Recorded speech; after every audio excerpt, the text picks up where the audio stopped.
ఇక యాదగిరి గుట్టులో శ్రీ లక్ష్మీ నరసింహస్వామి బ్రహ్మోత్సవాలు అంగరంగ వైభవంగా జరుగుతున్నాయి. కొండపై ప్రధాన ఆలయ పునర్నిర్మాణం అనంతరం మూడోసారి వార్షిక బ్రహ్మోత్సవాలు జరుగుతున్నాయి.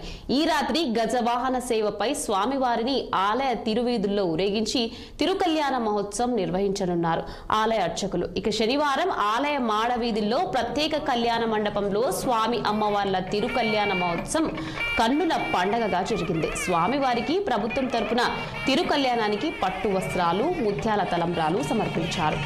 వేద పండితులు మంత్రోచ్చారణ, వేద పారాయణాలు, మంగళ వాయిద్యాలు, కలతల ధనుల మధ్య ముల్లోకాది దేవతలు చూస్తుండగా నరసింహస్వామి లక్ష్మీ అమ్మవారి మెడలో మాంగళ్య ధారణ గావించారు. ఆ సమయంలో ఆలయ ప్రాంగణం జై నరసింహ గోవింద నామస్మరణతో మార్మోగిపోయింది. స్వామివారి కళ్యాణానికి భక్తులు, స్థానికులు అధిక సంఖ్యలో తరలివచ్చారు. దీంతో ఆలయ ప్రాంగణమంతా భక్తులతో కిక్కిరిసిపోయింది.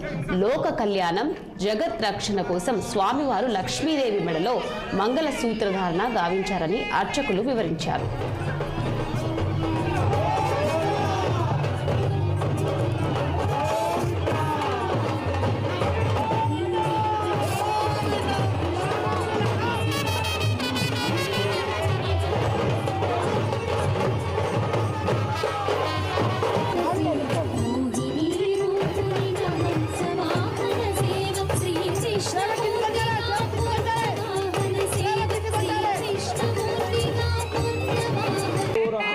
श्री महालक्ष्मी स्वरूपेण कल्याण महोत्सवोत्सवः